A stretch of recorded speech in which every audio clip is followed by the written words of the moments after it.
성경은 우리 모든 인생들을 향하신 하나님의 뜻을 기록한 책입니다. 그래서 하나님의 말씀인 이 성경은 진리의 책이며 성경 안에는 참된 생명의 길이 있고 성경 안에는 참된 행복의 길이 있습니다. 디모데전서 2장 4절에 보면 하나님은 모든 사람이 구원을 받으며 진리를 아는 데 이르기를 원하노라 하는 그런 말씀이 있습니다. 하나님께서 모든 인생들을 향하여 가지고 계신 근본된 그분의 마음, 그분의 뜻은 무엇이냐면 모든 사람이 구원을 받는 것입니다. 그리고 모든 사람이 진리를 아는 데 이르는 것입니다. 하나님의 뜻 가운데서도 가장 근본이 되는 것은 온 인류가 한 사람도 멸망치 않고 모두가 믿어 구원을 얻는 것입니다. 그래서 에덴 동산에서 아담과 하와가 선악과를 따먹고 범죄한 이후에 주님께서는 곧바로 메시아를 보내서 온 인류를 다시 구속해 내실 거라고 하는 구원에 대한 계시를 가장 먼저 주셨던 것을 우리는 창세기 3장 15절에서 우리는 보게 되죠.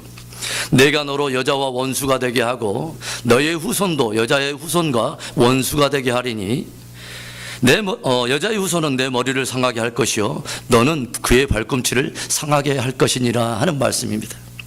그리고 하나님은 때가 참에 마침내 약속하신 그 아들 예수 그리스도를 이 땅 가운데 여자의 후손으로 육체를 입고 이 땅에 태어나게 하셔서 그로 하여금 십자가에 모든 우리 인류의 죄를 다 감당케 하심으로 인해서 마침내 저를 믿어 한 사람도 멸망치 않고 영생을 얻게 하게 되는 이 놀랍고도 황홀한 복음을 저와 여러분들에게 허락해 주셨습니다.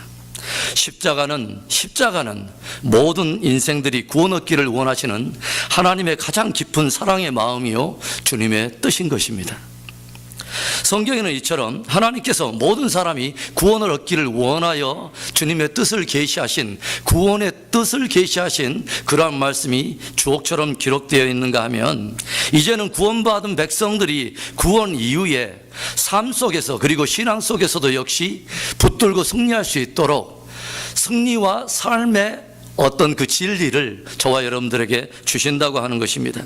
로마서 12장 2절에 너희는 이 세대를 본받지 말고 오직 마음을 새롭게 함으로 변화를 받아 하나님의 선하시고 기뻐하시고 온전하신 뜻이 무엇인지 분별하도록 하라 하는 말씀이 있습니다. 이 세상에서 가장 행복한 성도가 어떤 성도일까 하는 생각을 해봤습니다. 이 세상에서 가장 행복한 신앙인이 있다면 그는 하나님의 뜻을 분별하고 주어진 뜻을 감사와 기쁨으로 순종하는 성도가 최고의 행복한 신앙인 줄로 믿습니다. 사실 우리가 어떤 경우에든지 보면요 하나님의 뜻을 알고 보면 사실은 다음 문제는 별로 그렇게 큰 어려움이 없다는 것을 우리는 배우게 됩니다. 여간한 시련과 이런 고난이 찾아와도 우리가 그 시련과 고난 속에 담겨진 하나님의 뜻과 섭리를 발견하기만 한다면 그리고 그 주님의 뜻에 합당한 것이라고 내가 그것을 확신하고 있다면 오히려 그 고난 가운데서도 우리를 더 견고하게 하실 하나님을 신뢰함으로 인해서 우리는 더 고난을 더 기쁘게 감당하고 더 인내로서 잘 감당하게 된다고 하는 것입니다. 2014년 한 해 하나님의 뜻을 담고 있는 진리의 말씀을 붙듦으로 인해서 거룩함을 이뤄낼 뿐만 아니라 그 말씀을 붙들고 삶 속에서도 힘있게 승리하는 저와 여러분 모두가 되기를 주의 이름으로 축원합니다. 성경이 모든 인생들을 향하여 가지고 계신 하나님의 뜻을 기록하고 있다고 그랬는데 사실 오늘 본문의 짧고 간결한 그 이 말씀보다 보다 투명하고 보다 명확하게 하나님의 뜻을 계시해 주신 그런 말씀이 없다는 생각을 해봅니다. 그렇다면 우리를 향한 하나님의 뜻은 무엇일까요? 첫째로 우리를 향한 하나님의 뜻은 항상 기뻐하라는 것입니다. 우리 따라서 합시다. 항상 기뻐하라.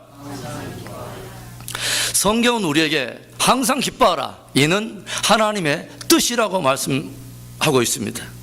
그런데 우리가 기쁨이라고 하는 단어는 너무너무 좋아해요. joy라고 하는 단어는 생각만 해도 듣기만 해도 우리에게 굉장히 행복한 그런 느낌을 줘요. 그런데 이 기쁨이라고 하는 이 joy라고 하는 이 단어가 동사형 즉 어떤 행동을 의미하는 동사형으로 바뀌고 그게 더군다나 명령형으로 우리에게 다가올 때는 그렇게 쉬운 기뻐하라고 하는 그 말씀이 적용하기가 그렇게 쉽지만은 않더라고 하는 것이죠. 왜 그렇게 쉽지 않을까요? 아니 목사님, 이 세상에 기뻐하면서 살고 싶지 않은 사람이 어디 있습니까? 누구나 다 그렇게 기쁘게 살고 싶죠. 그러나 현실이 기뻐할 만한 형편이 못 드는 것을 어떻게 합니까? 하고 저에게 반문할 수도 있을 거예요. 목사님, 기뻐하고 싶어요. 그런데 지금 주식값이 떨어졌어요. 기뻐하고 싶어요. 이달에 수입이 반으로 줄어가지고요, 얼마 전에 3데이 노티스가 왔어요. 목사님, 저도 기뻐하고 살고 싶어요. 이번에 딸이 대학 진학이 실패했어요. 몸이 아파요. 어떻게 기뻐합니까? 현실이 그렇게 받쳐주지를 않는데. 현실적으로 납득하기 어렵습니다. 더군다나 주님께서 그냥 기뻐하라 하는 수준 정도가 아니라 항상 기뻐하라, Be joyful always, 항상 기뻐하라는데, 주님 누구 확인사살 하실 일 있으세요? 기뻐하기도 힘든데 항상 기뻐하는 것이 이게 말이나 됩니까? 하고 반문하시는 분이 계실 수도 있어요. 그러나 주님이 우리가 행할 수도 없는 것을 지금 요구하고 계시는 걸까요? 그런 것은 아닙니다. 오늘 본문을 다시금 자세히 읽다 보면 우리가 항상 기뻐할 수 있는 귀한 비결이 그 문장 안에 숨어 있다는 것을 우리는 발견하게 돼요. 그게 무엇이냐면 그리스도 예수 안에서라고 하는 말씀입니다. 그리스도 예수 안에서, 그리스도 예수 안에서 항상 기뻐하라는 거예요. 그리스도 예수 안에서 바로 이것이 항상 저와 여러분이 기뻐할 수 있는 근거가 되고, 기뻐할 수 있는 조건이 되고, 기뻐할 수 있는 능력이 되는 것입니다. 도대체 그리스도 예수 안에서라고 하는 그 말의 의미가 도대체 무엇이길래 도저히 우리 힘으로는 되지 않는 그 기쁨의 삶을 성취해낼 수 있는 능력을 우리에게 준다는 말입니까? 먼저는 우리가 그리스도 안에서 구원받은 은혜를 깊이 생각해 보면 항상 기뻐할 수 있다는 거예요. 우리가 하루에 기뻐할 만한 일이 몇 번이나 우리의 삶 속에 다가올 것 같습니까? 마음껏 기뻐하고 싶은데 우리가 기뻐할 일이 있어서 정말 기뻐해야 된다면 우리는 하루 종일 찡그리고 있어야 돼요. 매일 그렇게 기뻐할 만한 그런 일들이 현실 속에 저와 여러분들에게 매일 매순간 찾아오지는 않기 때문에 그래요. 그러나 여러분, 그리스도 예수 안에서라면 상황은 달라지기 시작합니다. 그리스도 예수를 믿음으로 말미암아 받은 그 황홀한 구원, 그리고 주님께서 이 땅에 가져오실 그 영광과 풍성한 기업의 풍성함을 우리가 조용히 생각한다면 이 땅의 고난과 어떤 현실에 찾아오는 어려움보다 훨씬 더 중요한 하나님의 영광을 우리가 확실히 가지고 있다면 이 땅 순례길을 걸어가면서 겪는 몇 가지의 그 문제들은 아무것도 아니더라 하는 것이죠. 여러분은 찬송가 405장 Amazing Grace를 잘 알고 계실 거예요. 이 찬송가는 존 뉴턴이라고 하는 사람이 작사한 건데 그 내용이 우리가 부르면 부를수록 정말 내 안에 그리스도로 말미암은 구원을 가진 사람이라면 한 번 부를 때가 다르고, 두 번 부를 때가 다르고, 세 번, 네 번 부를 때가 굉장히 느낌이 다르다는 것을 여러분 알게 될 거예요. 아무도 없는 가운데 조용히 십자가 앞에서 이 찬양을 조용히 한번 드려보세요. 나 같은 죄인 살리신 주 은혜 놀라와, 잃었던 생명 찾았고 광명을 얻었네. 큰 죄악에서 건지신 주 은혜 고마워. 나 처음 믿은 그 시간 귀하고 귀하다. 얼마나 놀라운 감동의 고백입니까? 이 존 뉴턴의 지난날의 삶을 돌아보면 노예선의 선장이라고 하는 흉악하고 어두운 과거가 거기에 자리하고 있습니다. 지난날 그는 아프리카에 가서 많은 흑인들을 강제로 잡아다가 아메리카에 돈을 받고 그 자기의 이익을 챙기면서 팔아 넘겼던 사람이에요. 그처럼 그는 아프리카의 행복하고 화목한 가정들을 다 깨놓으면서 아녀자들을 납치하고 남자들 다 끌어다가 아이들을 또 끌어다가 돈을 받고 다 팔아 넘긴 그런 사람이었어요.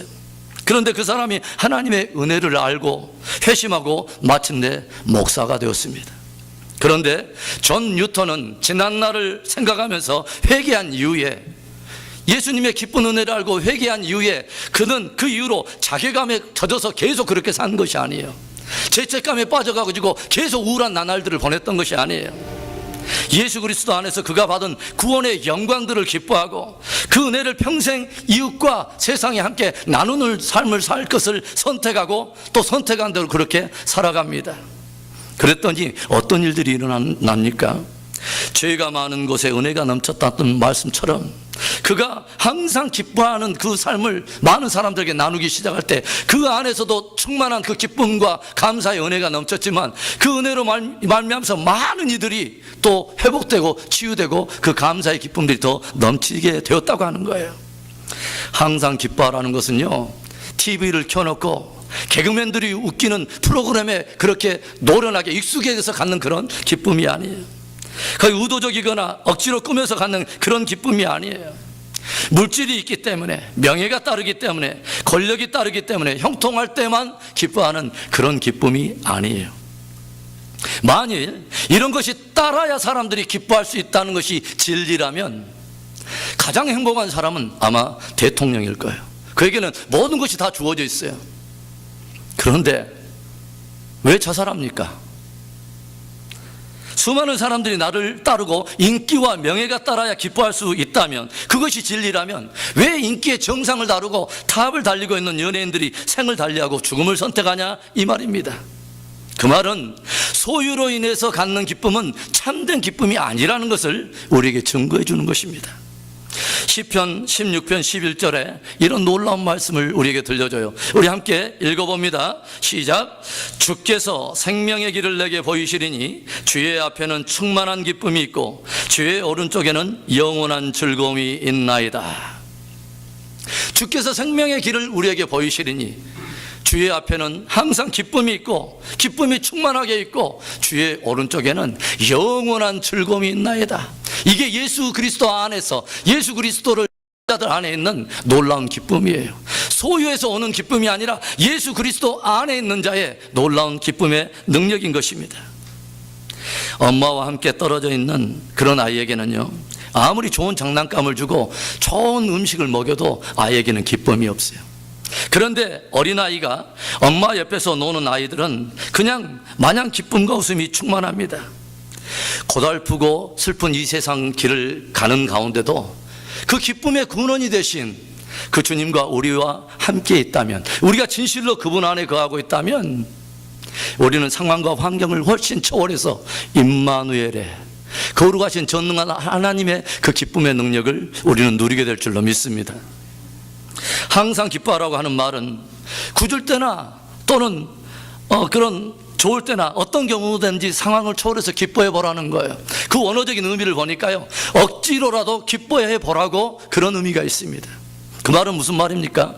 주님께서 기뻐할 수 없는 가운데, 현실은 그렇지 않은 것 같은데 우리에게 그리스도 안에 있다면 너희가 한번 기뻐해 봐라 하는 것은, 주님께서 우리가 순종해서 기뻐할 때 나로서는 할 수 없는 그 기쁨을 주님께서 주시는 그 기쁨의 능력으로 바꿔서 우리에게 기쁨의 삶을 살도록 은혜 주시겠다고 하는 거예요. 세상에서 누릴 수 없는 주 안에 있는 기쁨으로 저와 여러분을 인도해 주시겠다고 하는 것이죠. 저와 여러분의 참 기쁨은 주 안에 있습니다. 소유의 기쁨이 아니라 존재의 기쁨인 거예요. 저와 여러분들이 예수 그리스도를 믿음으로 말미암아 저와 여러분은 많은 사람들이 그토록 원하고, 지금도 사실은 지구촌에 있는 25억이라고 하는 수많은 영혼들이 한 번도 그 이름을 듣지 못해서 그 나라를 누리지 못하고 있는 그 놀라운 권세를 저와 여러분들은 가졌어요. 뭐예요? 영접하는 자, 곧 그 이름을 믿는 자들에게는 하나님의 자녀가 되는 권세를 주셨다고. 여러분, 이 말씀을 믿습니까? 저와 여러분들에게 믿음으로 말미암아 이 자녀되는 권세를 주셨다는 거예요. 이제는 어둠에서 빛 가운데로 우리를 옮기셨다고 말했어요. 이제는 빛의 자녀가 되었다는 거죠. 영원한 천국을 기업으로 우리가 얻었다고 하는 것이죠. 그 약속이 우리에게 놓여 있다고 하는 것이죠. 이전에는 믿음이 없을 때는, 하나님을 알지 못할 때는 감히 상상할 수도 없었던 영원한 여호와의 총회에 우리가 당당하게 들어갈 수 있도록, 그 이름을 붙들고 들어갈 수 있도록 저와 여러분이 그리스도 예수 안에 있다고 하는 거예요. 이제는 기쁨의 이유가 바뀌어버린 것입니다. 기쁨의 이유가 바뀌어버린, 존재가 바뀌니까 기쁨의 이유가 바뀌어버린 거예요. 시편 84편 10절의 말씀입니다. 주의 궁정에서 한 날이 다른 곳에서 첫날보다 나은즉 악인의 장막의 거함보다 내 하나님 문지기로 있는 것이 좋사오니. 얼마나 귀한 말씀이에요. 존재가 바뀌니까요, 기쁨의 이유와 의미가 다 달라지기 시작한 거예요. 옛날에는 대제국 바로 왕의 공주의 아들의 신분이 너무너무 좋았어요. 그 아들이 되어서 누리는 특권이 너무너무 좋았어요. 모든 것을 거스리고 다스리는 권세와 명예가 따르는 것이 너무너무 좋았어요. 그런데 이제 모세는 바로 왕의 공주의 아들이라고 하는 것들을, 그 신분을 초계와 같이 버리고 당대 많은 사람들이 손가락치며 오히려 그들을 압제해내는 노예들인 히브리 사람들, 그 히브리 사람들이 당하는 고난의 현장으로 뛰어들어갑니다. 그 이유에 대해서 히브리서 11장 26절에는 이런 말씀을 들려주는 거죠. 그리스도를 위하여 받는 능욕을 애굽의 모든 보화보다 더 큰 재물로 여겼으니 이는 상 주심을 바라봄이라. 모세는 이 땅에서 누리는 그 무엇인가가 중요한 것이 아니라 주 안에서 약속되어 있는 아주 놀라운 영광을 보기 시작한 것입니다. 그리스도 예수 안에 있는 그 능력이 주님 앞에 서는 날에는 우리에게 영광이 되고 우리에게 가져올 놀라운 기업의 풍성함이 된 것을 알았기에 이 땅에 주의 백성들과 함께 당하는 고난은, 그 주의 백성들을 세우기 위해서 걸어가는 사명의 길이 그에게는 영광이 되기 시작했다고 하는 거예요. 그래서 평생의 복음을 증거하고 교회들을 세우고 성도들의 믿음을 세우기 위해서 헌신을 다하며 고난을 당했던 이 바울이 인생 노년에 빌립보 감옥에, 로마의 감옥에서 빌립보 성도들에게 쓰는 서신을 통해서 무엇이라고 고백합니까?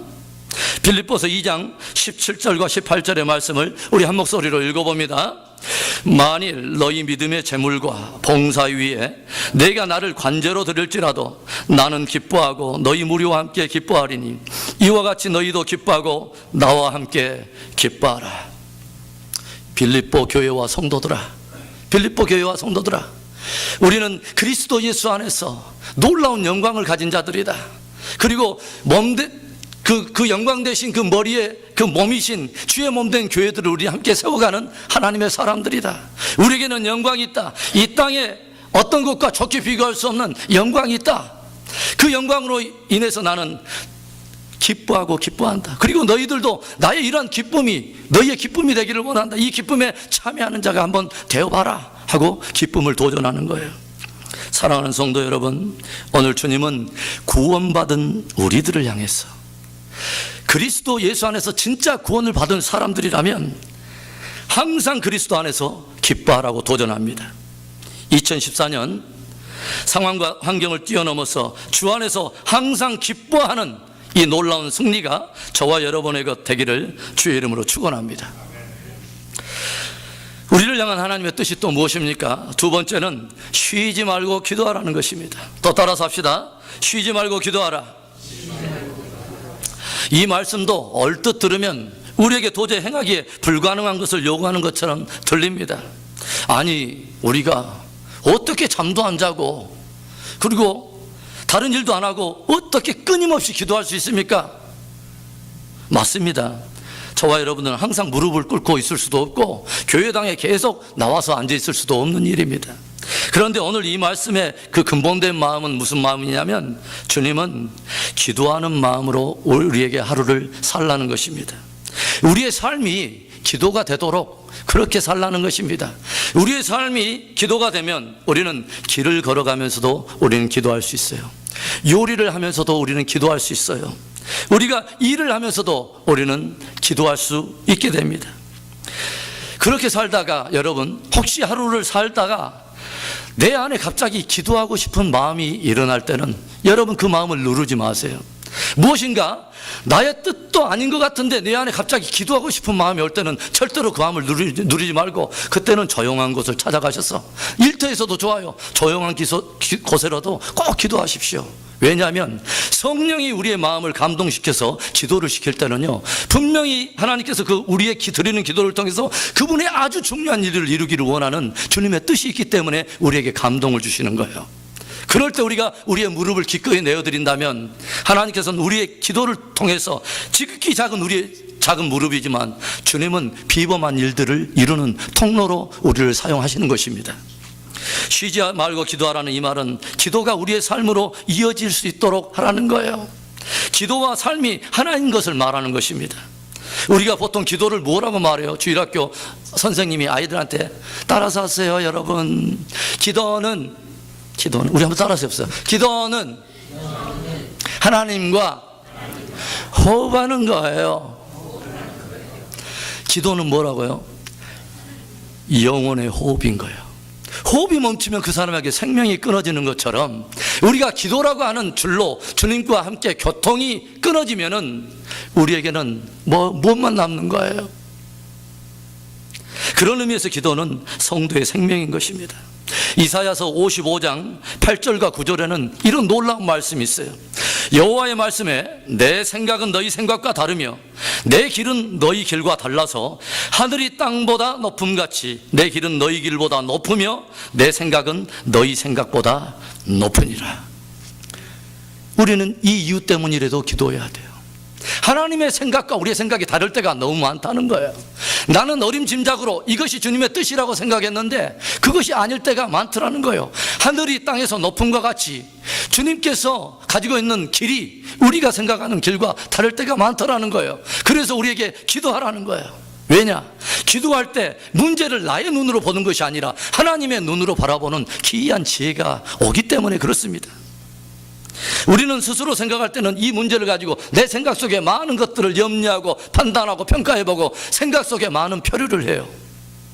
그런데 모든 그 해결은 누구에게 있냐면 주님께 있는 것입니다. 그래서 주님이 말하잖아요. 너희는 지혜를 구하라. 내게 지혜를 구하라. 그리하면 꾸짖지 아니하고 후히 주시는 하나님께서 너희에게 지혜를 주시리라. 우리에게 말하지 않아요? 사람이 기도하면 내 뜻과 지혜가 아니라 주님의 뜻과 지혜가 무엇인지 주님께서 가르쳐 주시는 거예요. 예수님의 제자 베드로는 유대주의적인 사상과 전통에 깊이 젖어 있었기 때문에, 유대적인 배경 속에 자라왔기 때문에 주님께서 지상명령으로 주신 너희는 땅끝까지 이르러 내 복음의 증인이 되라고 말씀하는 말을 진실로 받아들일 수가 없었어요. 왜 그러냐면 유대주의적인 사고 안에서는 이방인들은 어떤 존재냐면 지극히 부정한 존재들이었기 때문에 그들과 함께 유대인이 한 밥상에서 먹는다거나, 더군다나 하나님께서, 이스라엘의 하나님이신 여호와께서 이방인들에게 긍휼을 베풀어서 그들에게 성령을 부어주고 그들을 통해서도 영광을 받으시고 그들을 쓰신다, 이것은 상상해 볼 수도 없었던 일이에요. 성령을 받았어요. 은혜도 받았어요. 그리고 많은 제자들의 수장이라고 여기는 베드로조차 기도하지 않으면 뭐요? 여전히 자기의 뜻과 자기의 길을 견고하게 가지고 있다고 하는 거예요. 그런데 그가 이제는 요바에 사는 피장 시몬의 집에서 간절히 기도합니다. 주의 뜻을 구하면서 간절히 기도할 때 성경 사도행전 10장에는 뭘 보여줘요? 하늘로부터 하늘에 열리고 갑자기 환상 하나가 내려오더니 뭐예요? 내 귀퉁이 그 보자기가 쭉 내려오면서 거기에는 평상시에 유대인들에게 율법이 정한 부정한 많은 벌레들과 가증한 것들이 그곳에 내려오면서 하늘로부터 소리가 옵니다. 뭐라 해요? 베드로야, 이것을 먹으라. 근데 베드로가 안 됩니다, 주님. 내가 지금까지 유대주의자로서 율법을 또 보면서 가증한 것, 부정한 것은 내가 손대본 적도 없고 먹어본 적이 없습니다. 근데 주님께서 뭐라고 말씀하셔요? 내가 깨끗게 한 것을 네가 부정하다 하느냐? 라고 말씀해요. 이것을 먹으라. 무슨 말이에요? 예수 그리스도의 십자가로 말미암아 믿는 자들마다 다 구원을 얻게 하기를 원하여서 모든 인류를 위해서 십자가의 피로 말미암아 깨끗하게 한 바로 이방인들을 네가 네 마음대로 부정하다 하느냐, 이 말이에요. 너도 역시 유대인이지만 나에게는 똑같이 저들과 함께 죄인으로서 설 수밖에 없는 너였지만 복음으로, 성령으로 말미암아 너에게 복음이 비춰짐으로 인해서 너도 이제는 그리스도 안에서 믿어 구원을 얻게 된 자녀가 아니더냐? 먹으라 라고 말을 해요. 자기의 길은 달랐지만, 자기에는 자기의 생각이 있었지만 주님께서 기도하니까 그 기도 속에 베드로의 잘못된 시각을 교정시켜 주신 것이죠.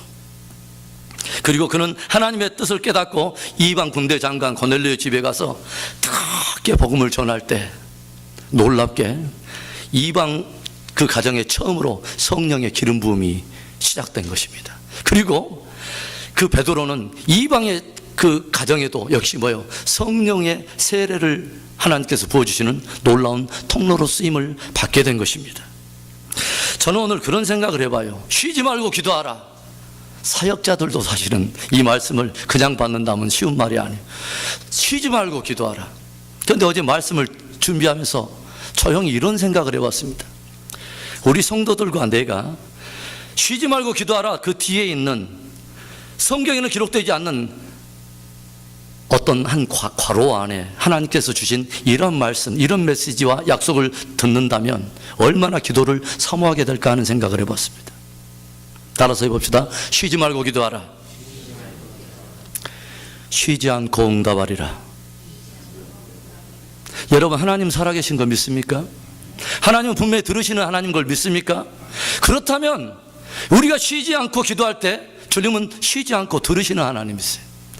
우리가 생각으로 결정할 수는 없지만 그분이 참된 주권자로서 예스냐 노냐 웨이트냐 그분의 주권대로 응답하시겠지만 분명한 것은 주님은 들으시고 응답하신다는 것입니다.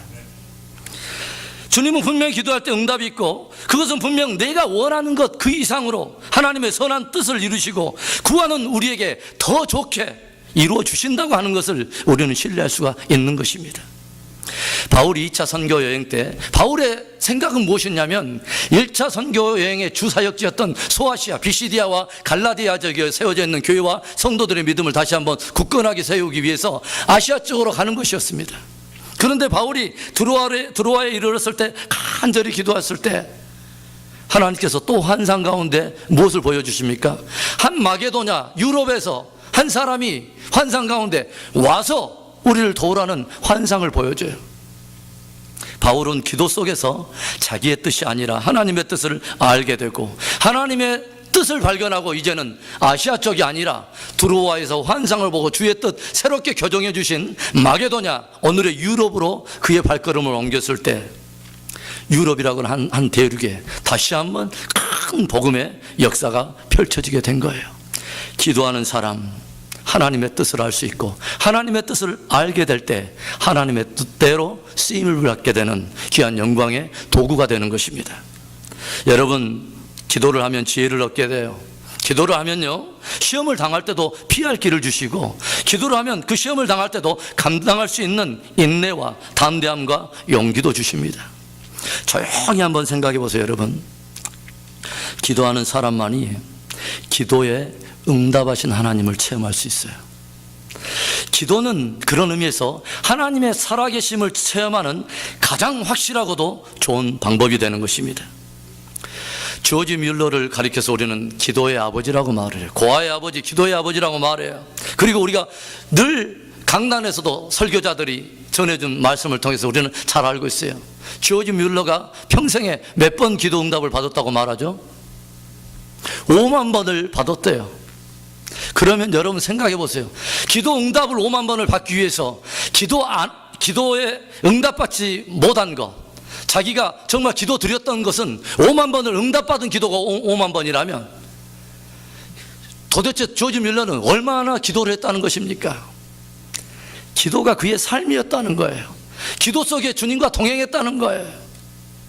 왜 그가 5만 번이나 기도했을까요, 여러분? 왜 여러분 5만 번이나 기도했을까요? 다른 사람들은 다른 길이 빠르다고 다른 것들을 추구하면서 갈 때 조지 뮬러는 모든 길보다 항상 이것에 우선순위를 두고 기도를 5만 번 이상이나 그렇게 했냐 이 말이에요. 주님을 의지했기 때문이에요. 주님을 신뢰했기 때문입니다. 그리고 무엇보다 응답을 맛보았기 때문이에요. 응답하시는 주님을 맛보았기 때문에 다시 응답하신 주님께 의지하고 신뢰하며 간구하게 된 거예요. 그리고 주님은 그의 중심을 보사 또 다시 응답하심으로 인해서 기도를 들으시는 당신 하나님을 그에게 드러내신 것입니다. 조지 뮬러 목사가 집회를 하러 캐나다 퀘벡에 갈 때 일이었습니다. 그가 탄 배가 뉴펀들랜드에 왔을 때 짙은 안개 때문에 22시간 동안을 움직이지를 못하고 한 자리에 꼼짝없이 서 있게 됐어요. 그래서 뮬러 목사가 선장에게 찾아가서 이번 주 토요일까지는 내가 퀘벡에 도착해야 됩니다. 빨리 출항해야 됩니다.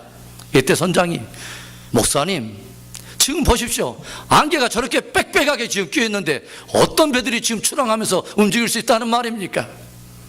이때 조지 뮬러가 그렇다면 당신이 선장이기 때문에 대표로 이 배 선원이기 때문에 이 선원들을 대표해서 나와 함께 이 배를 움직이는 기관실로 들어가서 함께 기도합시다. 그런데 이때 그 선장이 또 말해요.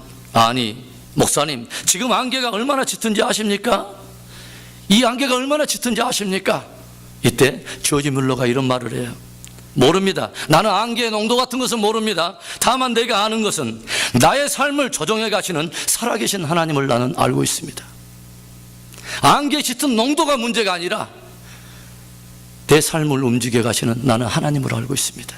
그리고 기관실에 가서 내키지 않는 마음으로 이 선장이 따라왔는데 함께 기도를 합니다. 하나님, 당신의 뜻이라면 안개를 5분 이내로 걷어 주옵소서. 주님, 퀘벡에 내가 의도하지 않는 당신이 그의 백성들을 사랑하사 당신의 백성들을 위해서 예배 놓으신 집회, 그 하나님의 구원의 약속들이 거기에 놓여 있지 않습니까? 들으실 줄 알고 믿고 감사하기도 합니다. 잠시 후에 그 안개는 새빨간 거짓말처럼 다 사라지고 말았습니다.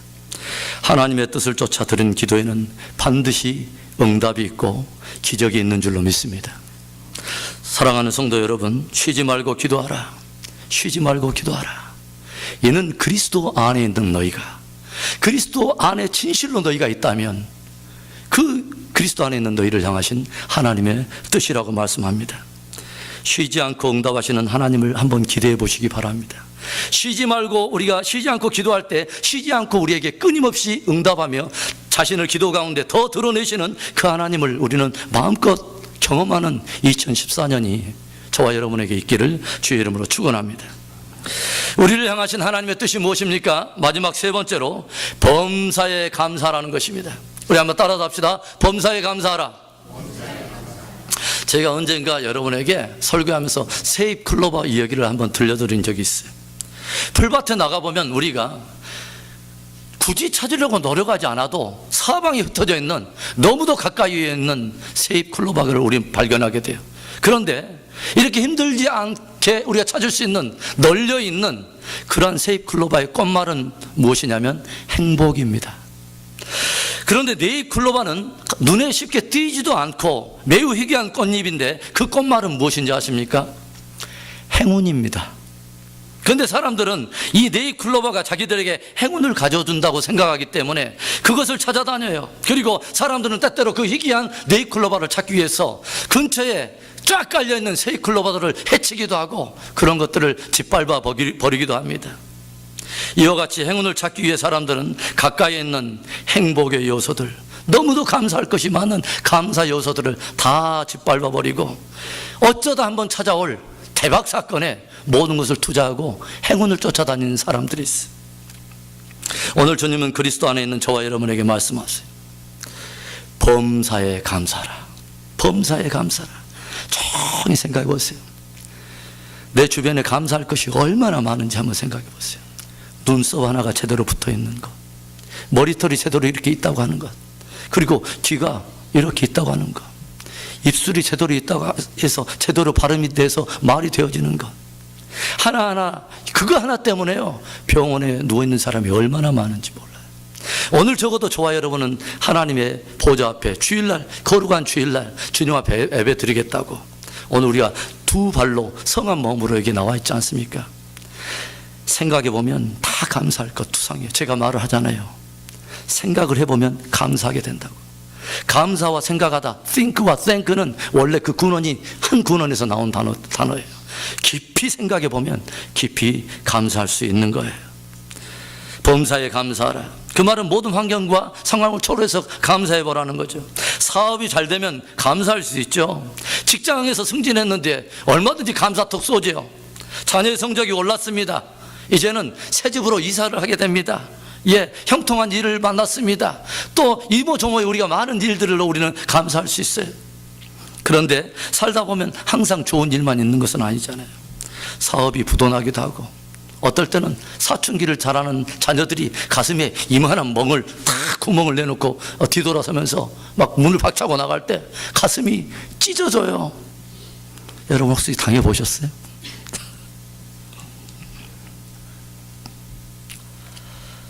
그럴 때 불평하기도 쉽고 원망하기도 쉽지만 감사하기가 쉽지 않습니다.